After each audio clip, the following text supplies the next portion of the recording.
This is a tutorial on Crosshairs reports.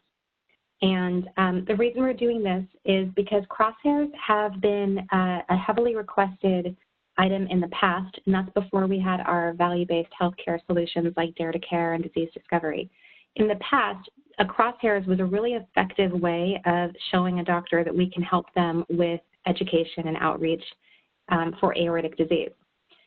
What we've struggled with, however, is that when a rep requests a Crosshairs, they may ask for something they're not familiar with or haven't done in the past, and they may not use it to its fullest extent. And so what you might be left with is a rep giving a doctor a list of names, and then nothing ever happens. And so when that happens, you recognize that maybe some reps are less familiar with how to do market development, and maybe there's ways within our own Crosshairs that we can make the data more exciting, more appealing, so that doctors really see the value in going out and doing outreach. And so I'm going to show you an example of a Crosshairs that would have been done in the past. This is a real one.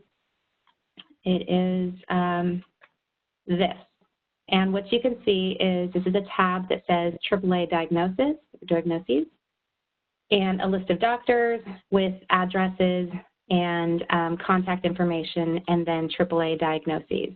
And this list in particular is really long. It's for maybe all of Arizona and New Mexico, perhaps, or maybe all of New Mexico. So it's 2,900 names of doctors. I believe this list is something that the district manager would have requested. This is not something we would give to a doctor. But it's important to see that there's a variety of what the different district managers and reps are used to seeing and what they think will be effective in helping them spread awareness around disease. Like I said, this isn't really a very common way of producing a Crosshairs, and this is something that was done a few years ago. I wanted to show you a way that I produce Crosshairs because of some of the items I mentioned before about the use of the report, or actually getting use out of the report. So number one, you might find that physicians don't have a lot of time to invest in activity. So if doing a Crosshairs report for that doctor, you may not want to send 100 or 200 names of doctors, because the chances of our doctor, our implanter, going out and directly reaching each of these individuals, it might be quite small. Or they may not have backup, they may not have staff, they may not take themselves off call, they may not have someone to track referrals. And so you really have to know your audience, and you also have to know the rep and the district manager and what they're looking to get out of this as well. So let's look at how a Crosshairs could look if you don't use that Excel spreadsheet. And if you do use an Excel spreadsheet, that's fine too. It's up to you what your personal style is and how effective you want your reports to be. So the way we're going to look at a report right now is we're going to customize the report based on the need or the depth that needs to be displayed or explained to the doctor. We're going to maybe potentially add drivers to help them want to do outreach. And then we want it to be usable. So they've gotten the list, they have the report, and they know what to do next. So let's look at what the drivers are. It could be that we need to show them that there is a need, that there is opportunity. And the reason I say that is because sometimes doctors or reps don't believe there's any more business out there, that they're getting all the referrals, things like that. And so by showing disease prevalence, you can display to them, there is actually a lot of disease out there, and here it is by geography, whatever you look at, zip code or county or whatever. You can use the Dare to Care eligibility tool. You can use Spotfire. There's a bunch of different ways you can look at disease prevalence. Next is the opportunity based on procedures and medical claims, right? So you can look at it as how many other cases are, or how many cases are other hospitals doing versus our target hospital. Again, that's in Spotfire as well. Another driver might be a map, a heat map, or some sort of visual aid to show them that this is the area that we believe their patients can come from. And of course, a heat map is a nice way to show where the disease is, but you could also use a heat map, or sorry, a map of diagnosing doctors, or just a geographic map showing the cities around your target. You'll want then to have a plan to take action, and this is probably what a lot of Crosshairs are missing, which is what to do with this data. Now that you have a list of doctors, when are you going to plan your lunch or your dinner or your fill-in-the-blank campaign to spread awareness? It could be grand rounds. It could be a media spot. It could be whatever. But really what I find most common is that we give doctors a list of names, but there's not actually a plan to do something with that list. And then the tool to take action, and that is, of course, our referrer list. And so this is generally what the entire Crosshairs has always been, which is a list of doctors or a list of diagnosers that we should target. And then the last tool to take action is advertising our marketing material. We have a lot of marketing material. A lot of doctors or hospitals don't know we have it already available to them to customize. And so showing that in the report could be a nice way to demonstrate that. So let's take a look at a couple of different reports.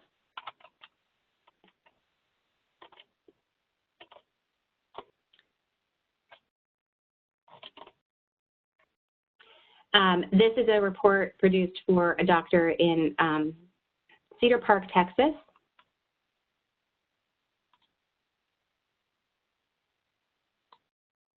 And the first thing you'll see is that I have objectives, and the objectives are to clarify what our goal is. Our goal is to do education and outreach, and it's to help provide tools and mechanisms to close those gaps in care. It's important that this is on here because you're demonstrating, or at least in my case, I like to put this on here so that I'm limiting the confusion of what I'm going to do. I'm not going to build their practice. I'm not going to pay for postage. I'm going to help them increase awareness, and it's going to be a shared joint project. The map I chose to include is a map of the AAA diagnosers in the community where this doctor is based. He is based over here in this little section right here. And we had a meeting and we talked about the area around his community. And so I gave him a zone to look at for outreach.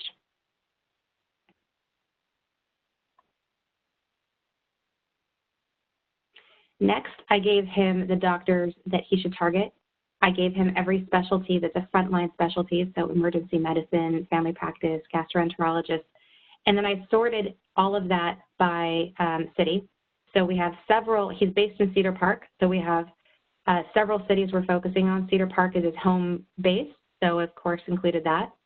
But because he was interested in other outlying geographies, I included parts of Austin, Georgetown, and the like.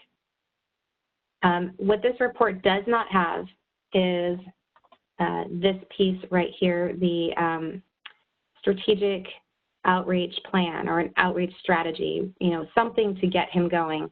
In this case, I had enough confidence in talking to this doctor that he has a business development person who will call on physicians and who is comfortable in her job of driving around to different practices and meeting different doctors and explaining the work that our doctor does. So I didn't put together a strategy outreach plan because in my case, I didn't want to overstep my boundaries with this doctor who already has done outreach in the past. So beyond the list of doctors, I gave him the referral tools that I think he should be aware of, and that is our marketing materials. So I included a newsletter for AAA, a reference card for AAA, and the EPIC study and some postcards. And this is the end of my report. It's 6 pages. It's pretty long as far as the doctor data goes. I wouldn't typically give this much data, but like I said, he's in a special situation where he has a very well-established marketing plan and a team of people or at least one person to do the heavy lifting. So I had confidence that I could give him this many names. Now, I'm going to show this, or I'm going to contrast this to a completely different set of doctors, also in Texas, and that is